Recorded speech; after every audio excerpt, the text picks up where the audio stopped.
panood nga. Naman, naglalaro pa ako. Gusto mo makita ulti ni Elkurt?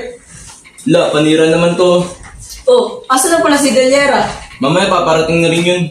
La, ano meron mga boy? Pinayak mo na naman to? Ito kasi oh. Pero legit nga, napapadalas na daw yung paglindol dito sa atin ha. Di ba kayo natatakot? Oo nga, nakakatakot. Oo nga pre, nakakabahala na. Mukhang kailangan natin gumawa ng evacuation plan.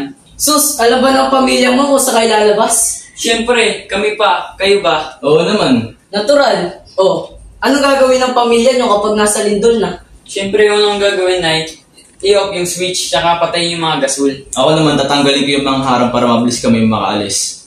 Oh, ayos ah. Sige na. Di naman pa siguro darating yan eh. Tara, gala tayo. Tara. Oh ano, babad na ako dito. Baka naman. Mga ka-science ko, seryosohin natin to. Hindi meme ang buhay sa panahon ng lindol. Dapat alam mo ang gagawin mo. Go bag! Dapat lagi tayong handa. May dalang flashlight, tubig, canned goods, at dasal. Yes, dasal is life. Escape plan ha. Hindi escape sa kanya. Char! Eterno pang kuryente at gas. Diyan gaya ng ML. Pwedeng i-restart. Ha?